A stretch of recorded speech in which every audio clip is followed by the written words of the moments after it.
하나님 말씀 보겠습니다. 하나님 말씀 마태복음 8장 마태복음 8장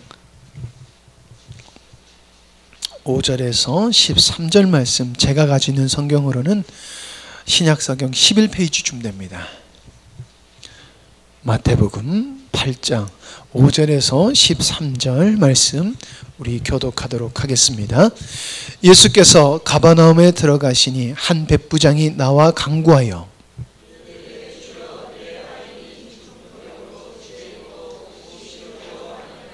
이르시되 내가 가서 고쳐주리라.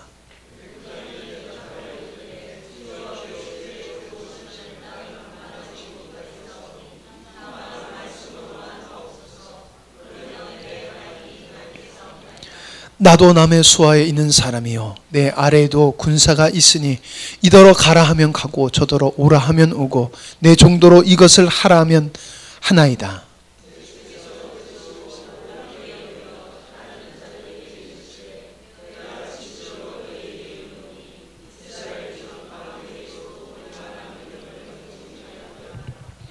또 너희에게 이르노니 동서로부터 많은 사람이 이르러 아브라함과 이삭과 야곱과 함께 천국에 앉으려니와.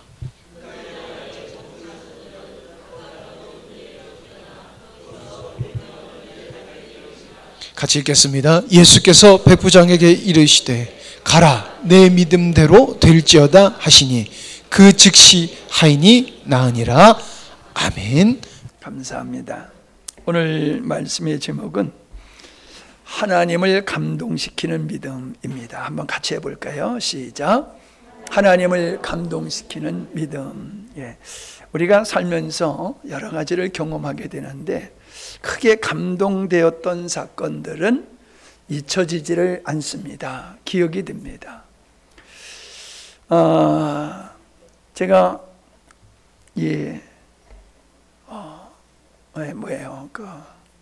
중국에 여행했을 때에 그 만리장성을 본 거는 참 너무나 인상적이었어요.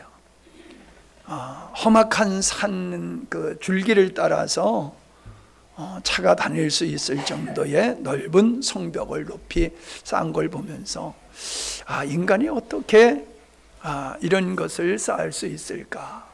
감동을 받았는데, 이화원이라고 하는 그 호수라고 얘기를 해야 될 거예요. 아마 연못이라고 얘기하기는 너무나 너무나 커요. 이렇게 보드를 저어가지고 한나절을 이렇게 돌아야 될 정도의 크기의 호수인데 그 인공으로 했다는 거죠. 그 흙을 파가지고 모아놓은 그 흙이 산을 이루고 있어요. 우리 필봉산보다도 더 큰 산을 이루고 있어요. 땅을 파서 모아놓은. 참 그걸 보면서 야, 인간이 참 대단하다. 어떻게 이런 일을 할 수 있을까? 우리 꽤 오래전이죠. 우리 영어 목사님 어렸을 때에 지리산을 겨울에 간 적이 있어요. 눈이 왔을 텐데. 근데 갔는데 눈이 많이 와가지고 온 대지가 다 눈으로 완전히 덮인 상태에서 설꽃까지 폈어요. 지리산 전체가 그냥 하얘하면서 그 나무에 설꽃이 펴있는 광경을 보는데 입이 안 다물어지더라고요. 지금까지 그래서 내가 입을 벌리고 살아요. 얼마나 놀랐는지. 아주 생생해요. 그 그림이 지금까지 생생해요. 타이타닉 아마 여러분 영화를 보셨을 거예요. 거기서 보면 침몰할 때에 연주를 하잖아요. 연주를 하는데 이 배가 침몰하는데도 계속해서 연주를 하는 것이 저에게는 굉장히 감동적이었어요. 어떻게 보면 살 길을 찾고 좀 발버둥을 칠지 모르는 이제 그런 상황 속에서 살려고 노력하지 아니하고 그냥 끝까지 연주하는 모습을 보면서 너무나 제가 감동을 받은 적이 있습니다. 인간이 노력하는 모습을 보면서 그냥 보통 사람이 하는 수준이 아니라 일반인의 이상의 어떤 수고와 노력하는 것을 보고 그 결과물을 보고 우리가 감동을 받는다라고 하는 겁니다. 자, 인간은 남에게 감동을 받고 감동을 주는 존재라는 거예요. 뭘 받고 뭐를 줘? 네, 감동을 받고 감동을 주는 게 사람이다라고 하는 것입니다. 자, 우리가 누구에게 감동을 준다라고 하는 것은 사랑으로 한 행위지요. 진정성과 성실함, 근면함, 이런 것들이 다른 사람을 감동시킨다라고 하는 것을 알게 됩니다. 제가 종종 예를 드는 얘기지만은 어떤 환자가 이제 부모님이 환자를 들고 병원에 갔는데 의사가 빨리 오지를 않는 거예요. 그래서 막 그냥 한 달 하는데 이제 의사가 와서 수술을 하고는 그냥 가는 거예요. 대충 이렇게 중요한 수술만 하고 간호사들한테 다 맡기고 가는 거예요. 그러니까 이 환자의 부모님이 너무 불성실하다고 항의를 하는 겁니다. 그랬더니 간호사가 하는 얘기가 지금 의사 선생님이 자녀가 세상을 떠나서 장례를 치르는 중입니다. 그런데도 와서 이렇게 수술을 하고 가셨습니다 라고 얘기를 하더라는 거지요. 전 그 얘기가 마음속에 얼마나 감동적으로 남는지 몰라요. 자기가 그렇게 슬픈데 그렇게 힘든데 그런 거를 묶이지 아니하고 또 다른 힘들고 어려운 사람을 섬기는 이 의사의 모습, 그 섬김이 참으로 제 마음속에 감동을 주는 이야기였어요. 지난주에 필리핀 목사님들이 다녀가셨습니다. 여러분들이 열심히 섬기셨지요. 또 우리가 예배드리는 모습, 우리 여러분 식사를 통해서 축제하는 모습, 이런 모습들을 보고 그분들이 굉장히 감동을 받으셨어요. 아마 여러분 그렇게 생각하셨을 거예요. 우리가 늘 하는 일인데 무슨 감동이 있었을까? 저도 그렇게 생각을 했습니다. 내가 살아온 이야기, 내가 목회하는 이야기, 이런 이야기들은 그냥 내 일상적인 이야기고 흔히 하는 얘기이기 때문에 그런 걸 통해서 이분들이 얼마나 은혜를 입었을까 하는데, 이분들이 갈 때에 인사를 하는데요, 끌어안고 울더라고요. 이 사람이 눈물을 흘린다는 거는 아무 때나 흘리는 게 아니잖아요. 눈물을 흘리면서 너무 감사하다고, God bless you, 당신에게 하나님의 축복이 임하기를 원한다고 그렇게 우리를 축복해 주면서 그분들이 가시더라고요. 여러분, 우리가 드리는 이 예배가 그냥 우리 늘상 드리는 예배지만은 오늘 우리 포항에서 오신 집사님 또 딸이 있는데 우리의 예배를 통해서 어떤 감동을 받는지 모르겠어요. 우리가 드리는 예배, 우리의 일상적인, 우리가 그냥 일상적으로 하는 그 일들이 누군가에는 감동을 줄 수 있는 것, 하나님께 감동을 줄 수 있다라고 하면은 그거는 제대로 하는 거지요. 제대로 사는 거예요. 근데 우리가 누군가에게 감동을 주지 못한다라고 하면은 그거는 정상적인 삶이 아니다라고 하는 겁니다. 본인들을 놓고 얘기해서 좀 미안합니다만은 지난번에 우리 호연 자매님이 이렇게 신앙생활을 갖게 되는 데는 어떤 집사님 내외에 섬김 속에 자기가 감동을 받고 은혜를 입고 은혜 생활을 한다라고 고백을 했습니다. 여러분, 나도 그래요. 내가 지금 기억이 생생하게 기억되는 것은 내가 큰 슬픔 중에 있을 때에 생각지도 않았던 목사님이 제일 먼저 달려와 가지고 저를 위로해 주고 가실 때에 그분이 잊혀지지를 않아요. 사실 그분 성향하고 나하고는 좀 잘 맞지 않습니다. 그래서 내가 그분을 그렇게 좋아하는 스타일이 아니었어요. 그런데 그분이 누구보다도 가까이 있는 분들이나 친하게 지낸다는 그 어떤 분보다도 가장 먼저 달려와 가지고 위로해 주고, 어떤 목사님은 떠나지 아니하고 그저 묵묵히 오랜 시간을 옆에서 같이 있다 가실 때에 그분들이 제 머릿속에, 제 마음속에는 가득 찬 거예요. 고마움으로, 감사함으로, 그리고 그분이 내 마음속에 있는 것을 보게 되어집니다. 인사를 한다 할지라도 진정성이 없으면은 그것은 도리어 모독이 될 수도 있고 상처가 될 수도 있다는 거예요. 그렇게 나를 위로해주고 오셨던 분들 중에서 나에게 위로가 아니고 도리어 상처를 주고 가신 분들도 있어요. 왜 그럴까요? 그분들의 수고도 있었지만은 그분들의 위로 속에는 진정성이 없다라고 하는 겁니다. 슬픔을 위로한다든가 축복의 자리에 왔을 때에 나를 축복해주는 그것이 진정성이 있느냐 없느냐에 따라서 달라지는 거예요. 사람은 참 아주 영적인 영물이기 때문에 금방 느낍니다. 아, 저 사람이 나를 사랑하는구나. 아, 저 사람이 정말로 나의 기쁨을 기뻐하고 나의 슬픔을 정말로 같이 슬퍼하는구나. 금방 압니다. 말로는 어떤 얘기를 했을지 모르지만은 내가 기뻐할 때 기뻐하지 아니하고 내가 슬퍼할 때 슬퍼하지 않는 그런 경험을 하게 되어지면 그 사람은 멀어지게 되어지더라는 거죠.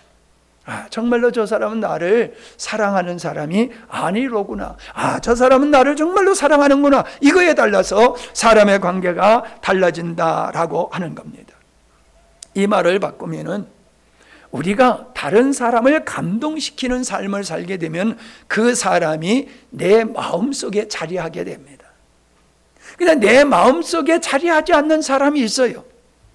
늘 만나고 자주 만나고 그렇지만은 내 마음에 들어오지 않는 사람이 있어요. 왜 들어오지 않을까요? 그 사람이 평소에 살아가는 삶이 나한테서 나를 감동시키는 진정성이 보이지 않을 때에 그 사람의 마음속에 들어오지를 않아요. 여러분 경험 속에서 그런 걸 경험하고 계시지 않습니까? 우리 성도는 하나님의 사랑에 감동을 받아야지 정상적인 그리스도인이 될 수 있다라고 하는 겁니다. 우리가 하나님의 사랑을 깨닫게 되어지면은 하나님의 내 마음속에 자리를 차지하시게 돼요. 나에게 주인이 되어 주셔요. 그리고 나는 그분에게 귀뚫은 종으로서 그분을 사랑하고 그분을 위해서 헌신하며 믿음의 삶을 살게 되더라라고 하는 것입니다.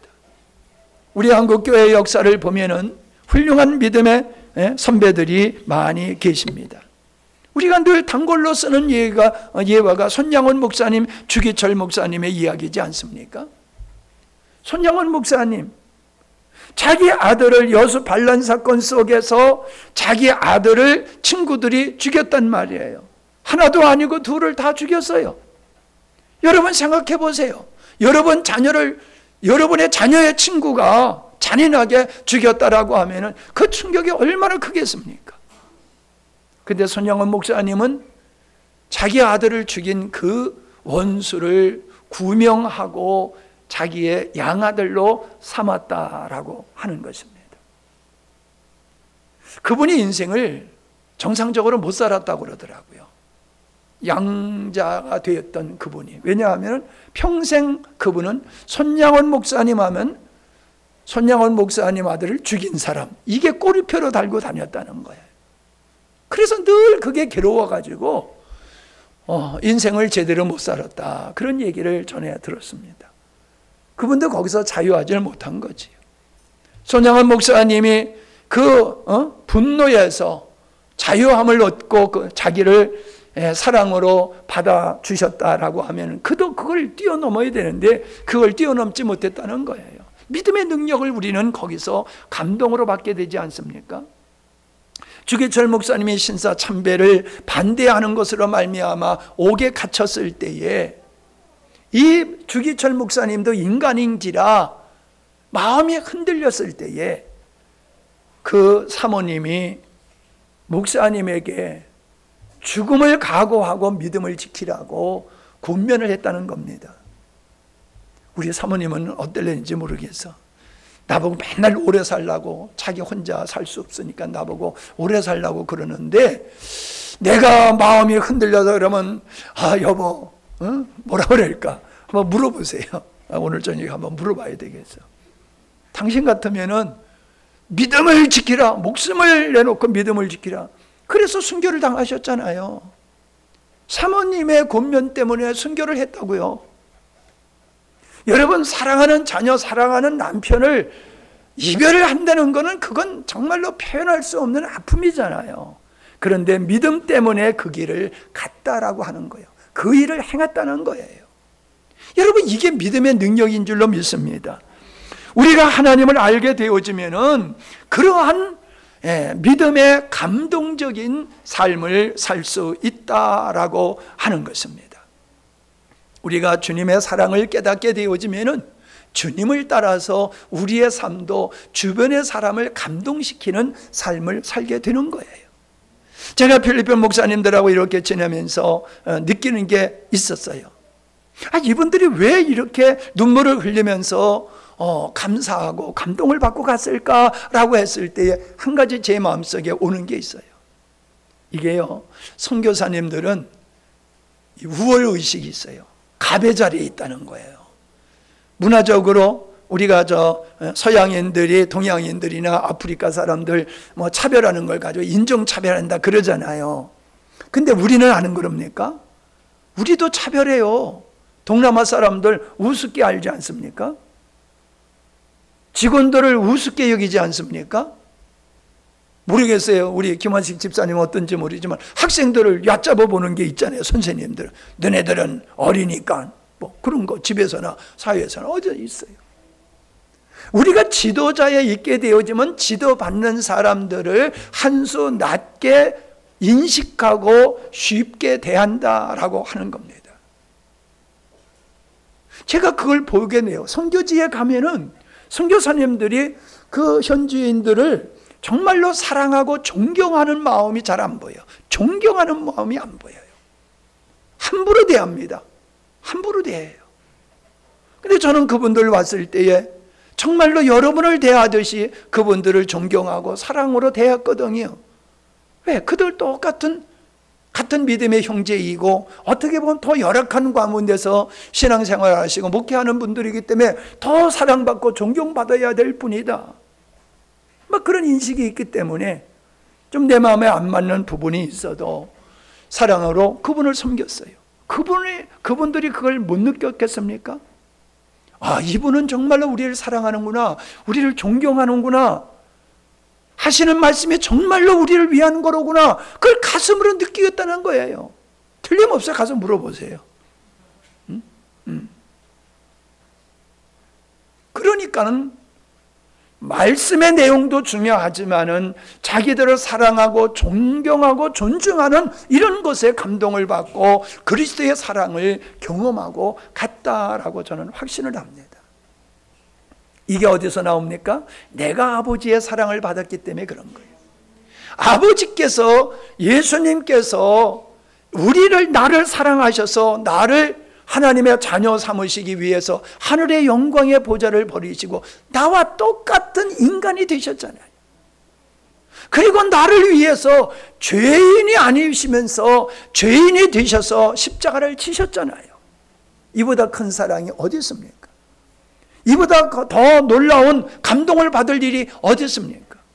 예수님은 십자가 지신 상태에서도 어머니 걱정을 하시면서 사도 요한에게 내 어머니다, 어머니 당신의 아들입니다 라고 하면서 자기의 어머니, 육신의 어머니를 요한에게 부탁을 하지 않습니까? 아마 그래서 요한은 순교를 안 하고 끝까지 살았던 것 같아요. 그 사명 감당하느라고. 이건 그냥 제가 그냥 쉽게 하는 얘기입니다. 그 십자가에서 여러분 우리의 손에 가시만 박혀도 얼마나 고통스럽습니까? 손끝에 여러분 가시가 박힌 적 있죠? 손 밑에. 그 손 밑에 가시가 박히면 얼마나 쓰리고 아픕니까? 근데 예수님은 양팔에, 손에, 양발에 못이 박혀서 그 몸의 무게에 처지는 그 고통을 십자가에서 다 겪는 그 표현할 수 없는 고통 중에서도 예수님은 자기를 조롱하고 자기를 십자가에 못 박는 그들을 향해서 용서해달라고 하나님 앞에 기도하십니다. 여러분 이 얘기를 들을 때 감동이 되지 않습니까? 감동. 와, 하나님의 사랑이 그렇게 크구나. 예수님의 사랑이 이렇게 큰 거로구나. 그걸 깨닫게 되어지면요, 나도 예수님과 같은 사랑의 삶을 살게 되는 줄로 믿습니다. 사랑의 삶은 보고 배우고 거기서 나오는 거예요. 내가 최고의 사랑을 받은 만큼 나도 그만큼 사랑하는 삶, 섬기는 삶을 살 수 있다라고 하는 것입니다. 어떻게 하면 감동을 주는 삶을 살까를 생각해 봤습니다. 그것은 당연히 진정성에 있다라고 생각을 합니다. 진정성이라고 하는 것은 전심에 담겨져 있는 거지요. 건성, 대충대충 하는 게 아니다라고 하는 것입니다. 여러분, 우리가 그런 얘기 하지 않습니까? 처삼촌 묘서 벌초하는 식으로 하지 말아라. 처삼촌 벌초하는 것 같이 대충대충 하지 말라는 겁니다. 여러분, 제가 작년에는 누구 권사님이 오셔서 어머니, 아버지 산소 벌초하러 간다고 그래가지고 저도 외치기를 메고 같이 가서 벌초를 해드렸어요. 그런데 가보니까 너무 그냥 대충대충 했었더라고요. 내 눈엔 그게 마음에 안 들어요. 그래서 그 주위에 있는 그냥 나무고 뭐고 싹 빼가지고 깨끗하게 해놓으니까요, 내가 보기에 좋더라고. 근데 누가 감동받았을까요? 그분이, 그 자녀들이 감동을 받은 거예요. 아니, 목사님 그냥 오셔서 대충대충 뭐 이렇게 해주시는 것도 고마운데 자기들이 상상하는 외로 그냥 주변을 완전히 깨끗하게 정리해 주니까 너무너무 감동을 받으시더라고요. 여러분, 우리가 어떤 일을 할 때, 제가 그러잖아요. 부역 나가가지고 땀 흘리면은 그거는 정신 나간 놈이라고 하는 게 틀린 거다. 우리가 이익이 되든지 이익이 되지 않든지 나에게 맡겨진 일을 할 때는 최선을 다해서 진정성으로 해야 된다는 거예요. 여러분, 우리가 직장에서 생활할 때도 마찬가지입니다. 내가 받은 월급만큼만 날 일할 거야. 이게 아니에요, 우리 그리스도인은. 사장이 알아주든지 알아주지 않든지, 누가 보든지 보지 않든지, 일찍이 출근해가지고, 5시 퇴근 시간에 벌써 4시 반서부터 퇴근 준비하는 사람들 있죠? 5시 퇴근이 벌써 4시 반부터 주섬주섬 퇴근할 생각을 해요. 아유, 나는 그런 사람이면 난 같이 일 못해. 30분 더 하는 사람하고 같이 해도 30분 전서부터 퇴근 준비하는 사람은 집에 가라고 난 그럴 거예요. 우리가 직장에서 일을 하든지 우리의 삶 속에서 일을 하든지 우리는 진정성을 가지고 최선을 다하는 이런 삶을 살 때에 감동을 주는 거라는 거예요. 여기 들어오는 밤나무 아저씨 돌아가셨지만은 그분이 참 깐깐한 분이라고 소문났더라고요. 누구한테 도움을 받지도 않고 도움을 주지도 않고 하여튼 그런 분이라고 마을에서 소문난 분이더라고요. 근데 그분은 나한테 참 잘하셨어요.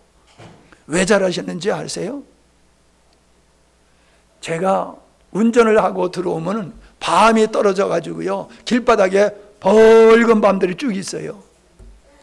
여기 올라갈 때 우리 은행나무니까 내가 그냥 밟고 올라가지만은 내가 운전하고 갈 때에 그거 가버리면 밤나무 밤 그거 다 터져버리잖아요. 그럼 얼마나 속상하겠어요. 내가 농사 졌는데 목사라는 사람이 드락날락하면서 발로 자동차로 밟아가지고 다 터뜨려버리면 얼마나 속상하겠어요. 뭐 그렇다고 보상이나 합니까? 그러면 관계가 안 좋은 거예요. 저는 차에서 내려가지고요, 밤을 가운데로 다 이렇게 모아놓고 그리고 운전하고 다녔어요. 잘했지요? 순복음에서 이러면 박수도 치고 그러더라고. 네. 여러분 박수 칠 일은 안 해도 괜찮아요. 근데 이분이 그걸 본 거예요. 나는 그분이 산에서 보고 있는지는 몰랐어요. 근데 그분이 그걸 본 거예요. 이분이 뭘 받았겠어요? 감동을 받았지요. 그 젊은 목사지만 사람이 됐구만. 그래가지고요, 그분이 아주 나한테 잘했어요. 할렐루야. 예. 여러분, 우리가 가정에서나 직장에서나 교회에서나 우리가 할 일이 있잖아요. 또 내일이 아닐 수도 있어요. 내일이 아닐 수도 있어요. 그러나 여러분의 눈에 일이 보이면은 그건 내일이다라고 할 때에 지도자가 보면은 마음이 흡족한 거예요. 응?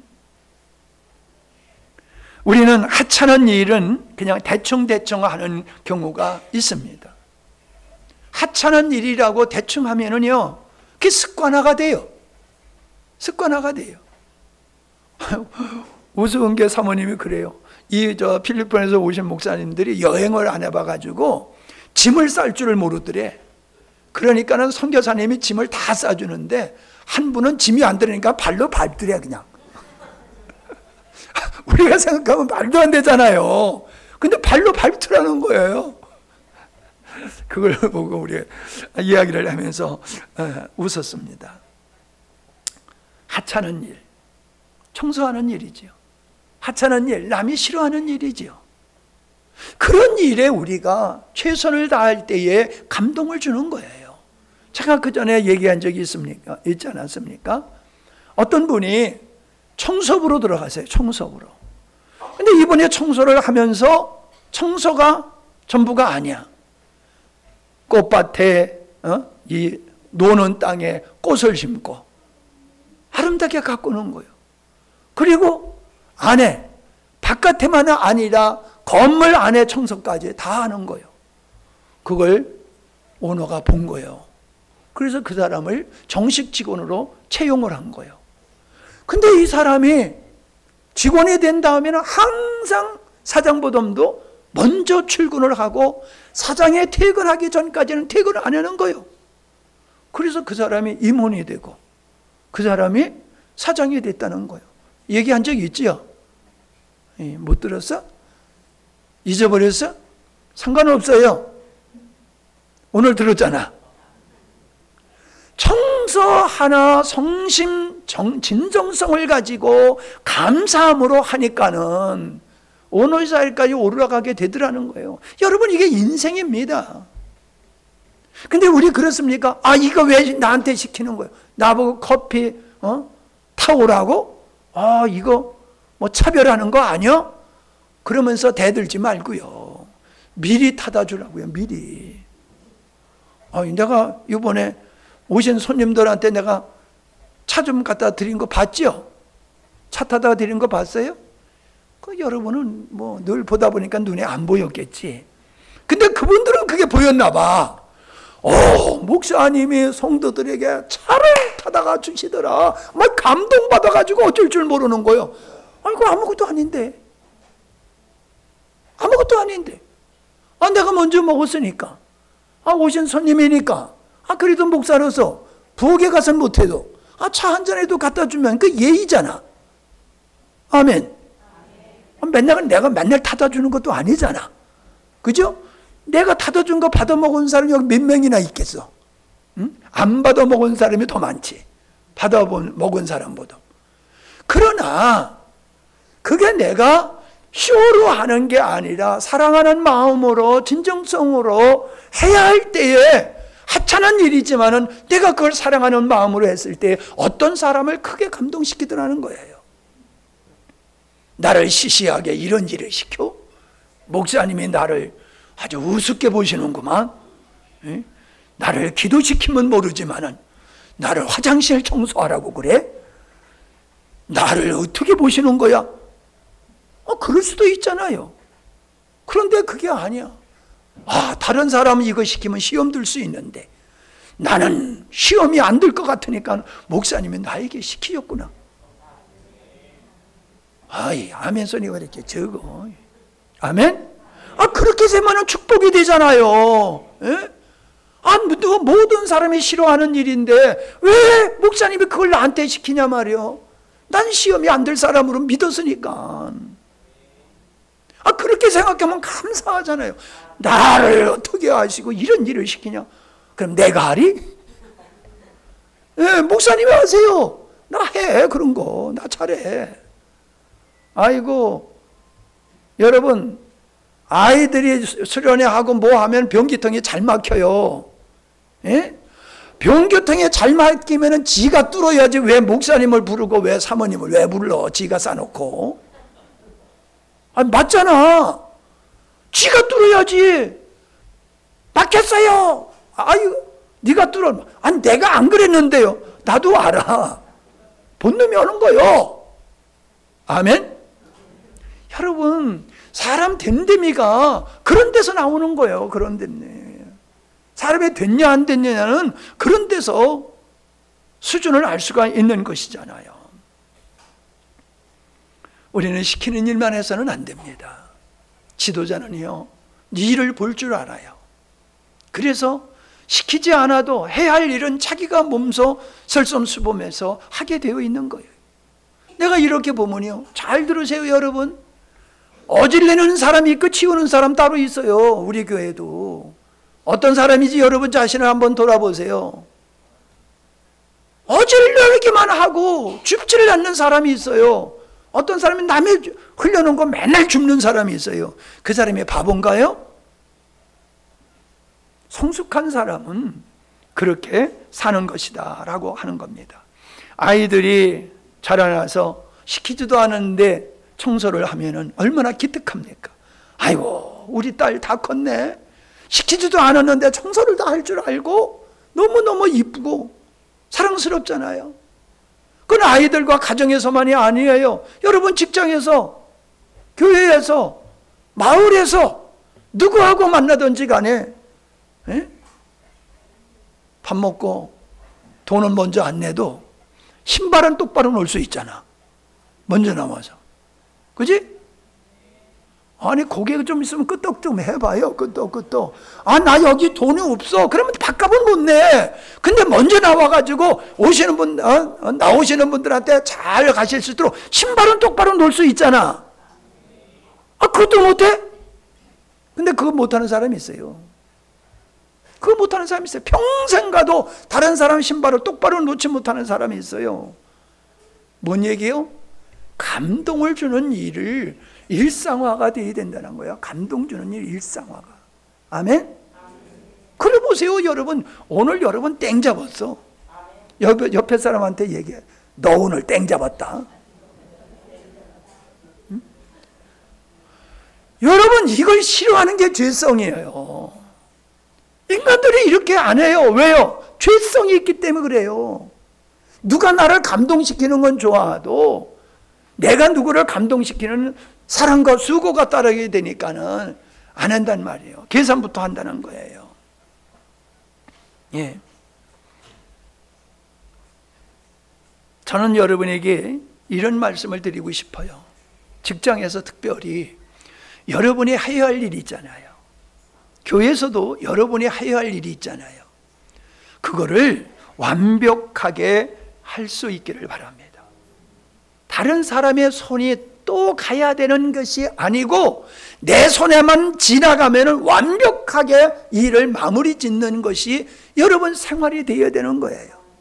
나는 최선을 다했는데 글쎄 최선을 다했는지 모르지만은 그거 그렇게 가지고는 안 되거든. 다른 사람의 손이 또 가야지 완성품이 돼. 그러면요 그 사람이 인정 못 받아요. 저 사람의 손에만 들어가 봐. 망가지네? 이러면 안 돼요. 저 사람의 손만 스쳐가 봐. 완벽해? 아멘? 청소를 해도요. 예?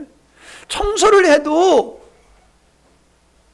다시금 할 필요가 없을 정도로 깨끗이 해야지. 청소를 했는데 누가 와서 보면 이거 청소한 거 같지를 않아.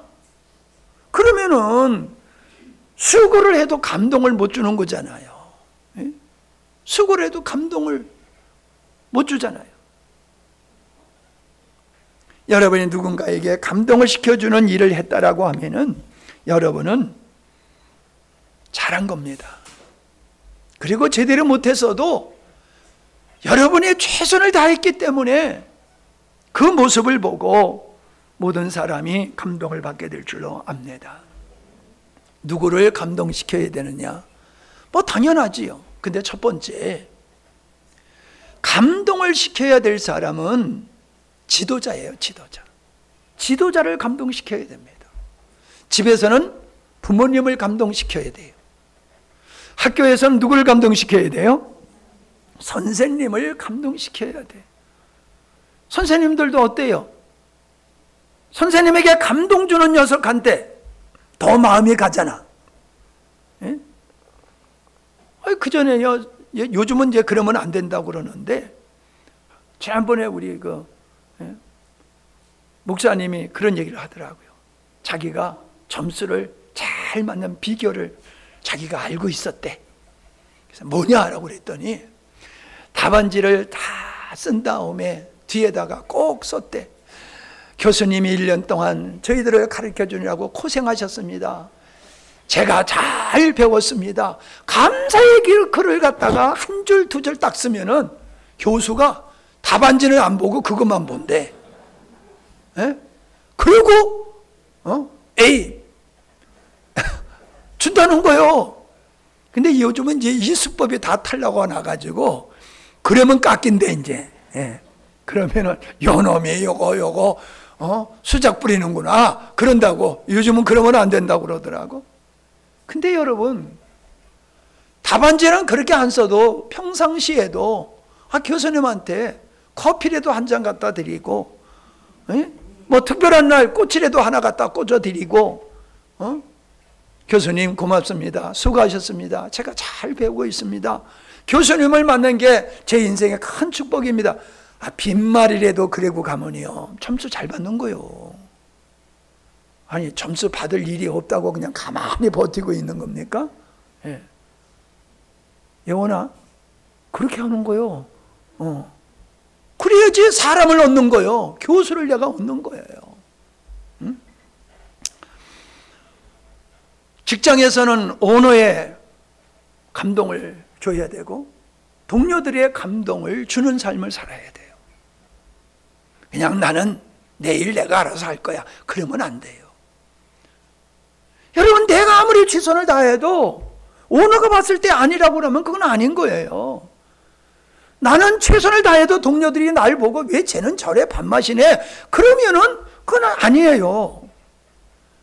감동을 주는 삶을 살면은 모두가 내 편이야, 내 편이야. 어떤 편이 될 것 같아요? 아이고, 안 해봤어요? 따라합시다. 가르쳐 줄게. 감동을 주면 내 편이 되더라. 내 편이 되더라. 감동을 주니까 내 편이 되더라요. 응? 다른 사람이 나한테 잘못을 하면은 그 사람한테 더 잘하세요. 그 사람한테 감동 주는 일을 해보세요. 그러면 그 사람이 원수의 자리에서 친구가 될 줄로 믿습니다. 뿐만 아니라 우리는 이웃들에게 우리는 잘해야 돼요. 이웃들에게 감동을 줘야 돼요. 맨날 만나는 사람이니까 우리는 가족들에게나 이웃들에게 함부로 대하기가 쉬워요. 친구들에게도 마찬가지거든요. 어떤 친구가 자꾸 내 마음을 상하게 하더라고. 그전에 안 그랬는데 그게 왜 그런가 했더니 자기가 많이 컸다고 생각하는 거야. 그러니까 말을 함부로 풍풍 하더라고. 그러니까 내가 상처를 받더라고요. 그러니까 어때요? 내 마음에서 그분이 자꾸 빠져나가. 내 중심에 있던 사람이 자꾸 빠져나가. 왜? 나한테 자꾸 상처를 주니까. 감동을 주면은 내 안에 깊숙이 들어오는데 상처를 주면은 자꾸 밀려나가더라고요. 여러분, 우리는 혼자 못 살잖아요. 더불어 살잖아요. 함께 살아가는 사람들에게 감동을 주면 그 사람들은 다 누구 편이다? 아니, 물어보잖아. 이쪽 사람들 왜 대답을 안 해? 누구 편이다? 내 편이다. 여러분, 인생을 살아가면서요, 최고의 자원은 사람을 얻는 거예요. 사람을 얻는 거예요. 인생 조금 살아와서 잘 모르지? 예? 목사님 만큼 안 살았잖아. 그냥 목사님이 살면서 보니까 뭐예요? 사람을 얻는 게 최고의 자산을 얻는 거더라고요. 그래, 감동을 주면 다 내 사람이 되는 거예요. 다 내 편이 되는 거예요. 응? 그런데 최고로 우리가 감동을 드려야 할 분이 있어요. 누구시겠어요? 할렐루야. 하나님 한 사람은 진짜 똑똑한 사람들이에요. 눈치가 있는 사람들이야. 여러분, 복을 주시는 분이 누굽니까? 하나님이시잖아요. 생사와 복을 쥐고 계신 분이 하나님이잖아요. 하나님과 싸워가지고 돋볼 게 어디 있습니까? 하나님 마음을 기쁘게 하면요, 그저 자다가도 떡을 얻어먹게 된다니까요. 하나님을 성경에 보면요, 하나님을 감동시킨 사람들은 다 위대한 사람이었어요. 하나님을 감동시킨 사람. 대표적인 사람이 아브라함이잖아요. 아브라함이 어떻게 해서 하나님을 감동시켰습니까? 하나님이 시험해 봤잖아. 얘가 정말로 나를 사랑하나 나를 경외하는지 내가 한번 시험해 봐야 되겠다. 그러고 하신 게 뭐예요? 네 아들을 잡아서 제물로 바쳐라 그러셨잖아요. 말도 안 되는 말씀을 하셨잖아요. 왜? 그건 시험이요, 시험. 예? 어떤 분이 나한테 글을 보내왔는데, 회사 공고를 냈는데 시험 보는 날이 새벽이야, 새벽. 새벽에 시험 본다고.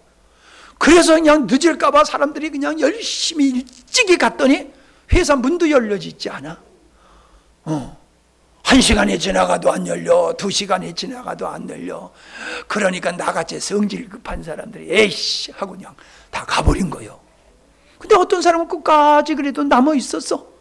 오후쯤 되니까는 문을 열고 자, 시험 보겠습니다 하고 들어왔는데, 시험지를 받아보니까 너무나 황당하고 초등학교 아이들도 다 쓸 걸 갖다가 다 써놨어. 이게 무슨 시험 문제가 이래. 그래서 그냥 대충 쓰고 간 사람이 있는가 하면은, 어떤 사람은 최선을 다해서 정성을 다해서 다 썼어. 누구를 합격시켰겠어요? 왜 그렇게 했겠어요? 시험해 본 거야. 진짜 이 사람의 마음이 제대로 돼 있는지 시험해 본 거예요. 예?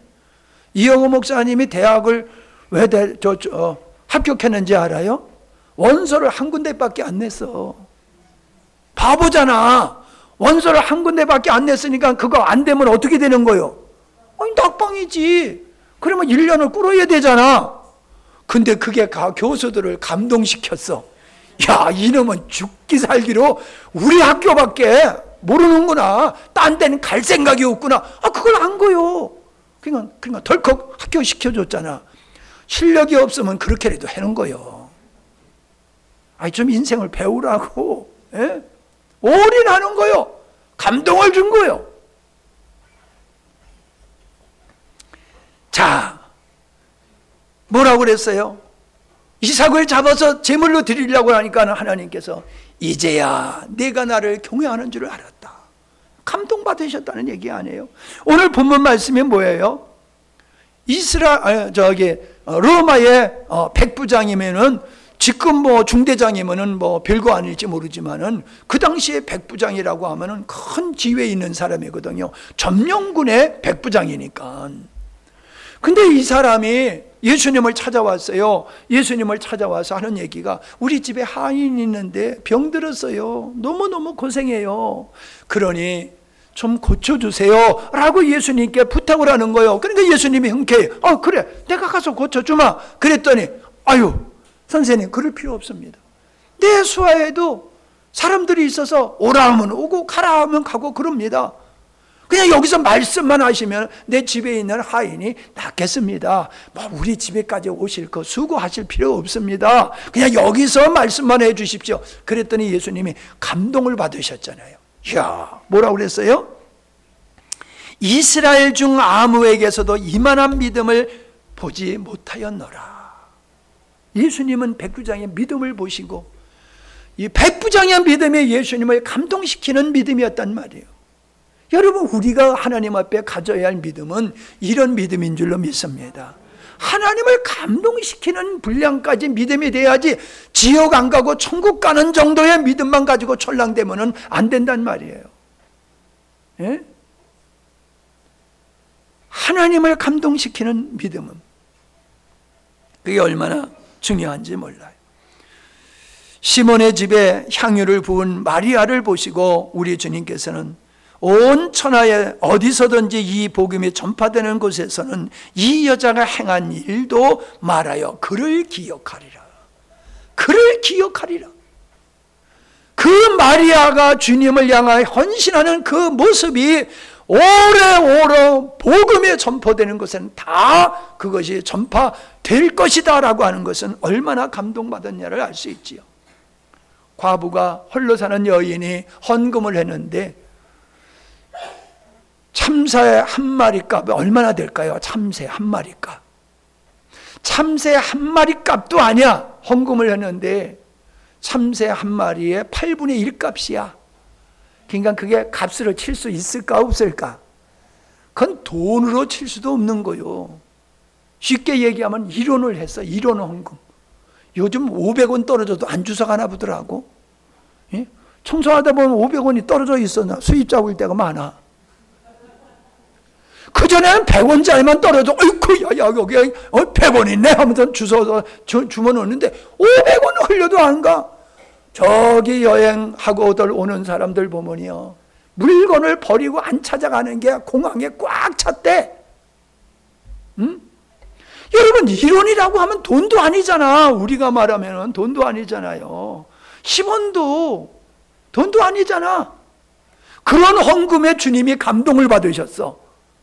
응? 많이 해서 감동받으신 게 아니야. 쉽게 얘기하면 1원을 헌금했는데 예수님이 감동을 받으셨어. 왜 감동을 받으셨을까요? 그게 그 여인의 전 재산이기 때문에 감동받은 거예요. 여러분, 헌금을 해도요, 하나님 앞에 감동되는 분량만큼을 헌금해야 됩니다. 그게 큰일 났네 이제 여러분. 전 재산을 다 드려야지 하나님이 감동받으실 터이니. 그잖아. 이 여인이 자기의 전 재산을 드렸더니 예수님의 감동을 받으셨으니 이제 여러분 큰일 났어요. 하나님의 감동받을 헌금하려고 그러면 이제 아파트 팔아야 되고 전세로 가든지 그렇게 해야 될 것 같아? 지금 그 얘기하는 거예요? 아니지요. 정말로 주님을 사랑하는 마음으로 예배를 했느냐? 정말로 주님 사랑하는 마음으로 기도를 했느냐? 정말로 주님을 사랑하고 교회를 사랑하는 마음으로 헌금하고 헌신을 했느냐? 나에게 진정한 진정성이 있느냐? 그거를 보신다는 거예요. 한번 여러분 생각해 보세요. 이번에 추수감사절 헌금 많이 하셨더라고요. 그래서 내가 좋아합니까? 네. 속으로 웃고 얼굴은 표정 관리하고 있어요? 저 그거 여러 번 헌금한 거 재정부에서 보고해도요, 한 달에 한 번 볼까 말까 해요. 안 봐요. 관심 없어요. 근데 어쩌다 보면요, 제 마음이 씁쓸할 때가 있어요. 이거는 아닌데, 이분은 정말로 힘껏 했네. 내가 여러분의 형편을 다 알잖아요. 하나님은 나보다 더 잘하실 거 아니에요. 그죠? 이제 말씀을 마치겠습니다. 오늘 여러분은 누구를 감동하게 하셨습니까? 지금 잠자고 일어나서 예배드리러 와서 누굴 감동시킬 일이 뭐가 있었겠습니까? 하지만은 그게 아니에요. 내가 얼마를 살았든지 몇 시간을 살았든지 내가 누구를 감동시켰느냐라고 하는 겁니다. 지금 여러분 일주일에 한 달에 52번의 주일 예배를 드립니다. 오후 예배를 드립니다. 수요 예배를 드립니다. 여러분 그 예배가 늘 예배를 드릴 때마다 하나님의 감동받으시는 예배를 드리셨습니까?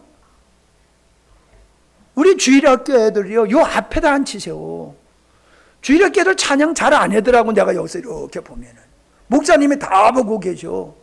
근데 하나님은 안 보실까? 어른들만 애들만 그래요? 여러분 찬송하는 모습을 보면요, 여러분 입을 보면 알아. 얼굴이 벌거지면 제대로 하는 거야. 네? 얼굴이 벌거지게 해야 돼요. 아랫배에 힘을 잔뜩 주고 해야 돼요. 근데 얼굴이 창백해. 찬양하는 얼굴이 창백해. 그거는요, 입만 달싹달싹 하는 거예요. 하나님이 감동하는 찬양을 하세요.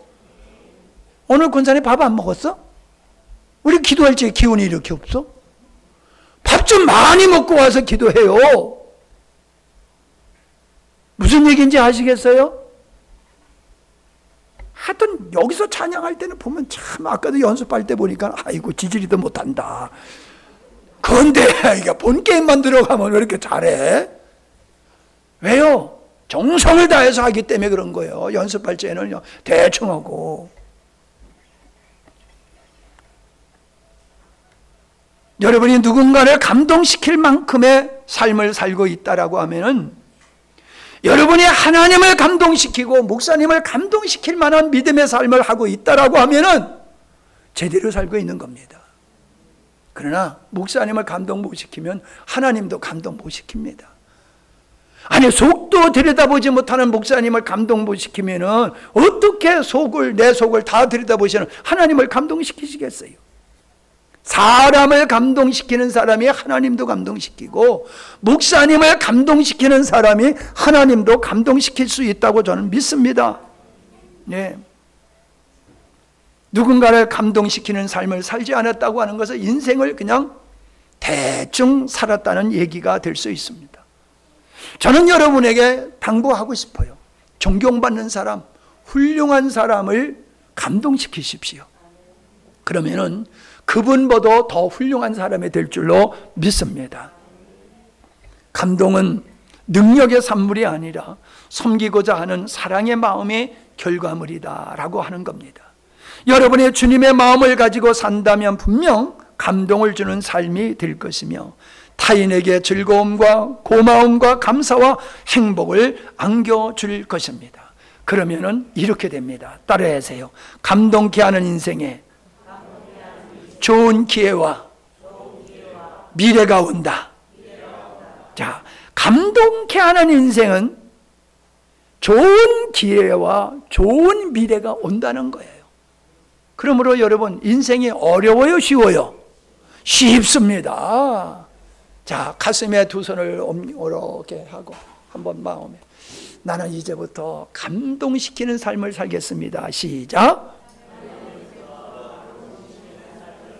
아니 민성찬 집사님은 가슴이 없어? 가슴에다 손 얹으라고 그랬더니 손을 안 얹는 거 보니까 가슴이 없는가 봐요. 네, 다시 나는 이제부터 감동시키는 삶을 살겠습니다. 누구를? 또 누구를? 또 누구를? 또 누구를? 그죠? 날마다 만나는 사람을 감동시키세요. 남편을 감동시키세요. 아내를 감동시키세요. 부모님을 감동시키세요. 자녀를 감동시키세요. 맨날 만나는 동료를 감동시키세요. 하찮은 일 가지고 감동시켜 보세요. 그러면은 그 사람들이 다 내 사람이 되고 좋은 기회가 여러분 앞에 올 줄로 믿습니다. 진짜 아멘이죠? 복 받았지? 네? 이익원 형제님 아멘이지? 아, 그 목소리가 너무 좋다. 아멘하는 목소리가 너무 좋다. 응? 진짜요. 나 오늘 이 말씀 준비하면서요, 야, 우리 성도들 수지 맞았다 오늘. 아, 간단하잖아. 다른 거 다 잊어버려도 감동시키면 된다. 그지? 그거는 잊어버리지 않을 수 있잖아요. 다른 내용 다 까먹어도 감동시키세요. 무슨 일을 해도 아멘 기도합니다. 하나님 아버지, 게으른 사람은 마귀도 거절한다고 했는데 우리가 모두를 감동시키는 삶, 하나님을 감동시키는 삶으로 나가기를 원합니다. 내가 감동을 받는 자리에서 만족하지 말고 감동을 주는 인생으로 바뀌어지게 하여 주시옵소서. 진정성 있게 사랑과 수고와 성실과 진정성으로 하게 될 때에 감동을 주게 되고 그것이 나의 미래를 만들어 가게 되는 것을 압니다. 하나님을 감동시키는 사람은 하나님의 축복에 참여하는 자가 되는 것을 깨닫고 하나님, 예배가, 믿음의 생활이 하나님을 감동시키는 수준까지 이르게 하시고 교회 일이나 직장의 일이나 어떤 일이든지 대충 하지 말고 감동 받을 만큼의, 감동을 줄 만큼의 수고가 있게 하여 주시옵소서. 그러므로 하나님의 축복이 나의 삶 속에 늘 임하기를 원합니다. 믿음의 생활, 기도 생활, 예배 생활, 찬양 생활, 하나님을 감동시킬 분량에 이르게 하여 주시옵소서. 오늘 예배하는 당신의 귀한 자들의 삶이 오늘부터 이 감동을 주는 귀한 삶으로 바뀌어지기를 원합니다. 그래서 우리의 삶이 천국이 되게 하시고 하나님의 은혜가 늘 넘치는 삶이 되게 해 주시옵소서. 11조 드렸습니다. 선교헌금 드렸습니다. 추수 감사헌금 드렸습니다. 감사헌금 드렸습니다. 믿음으로 드리게 하시니 고맙습니다. 이 예물이 하나님을 감동시키는 분량에 이르게 하시고 주님이 원하시는 아름다운 곳에 아름답게 쓰임받게 하여 주시옵소서. 우리의 삶을 주님 앞에 올려드립니다. 주님 받으시고 사용하여 주옵소서. 예수님의 이름으로 기도하옵나이다. 아멘.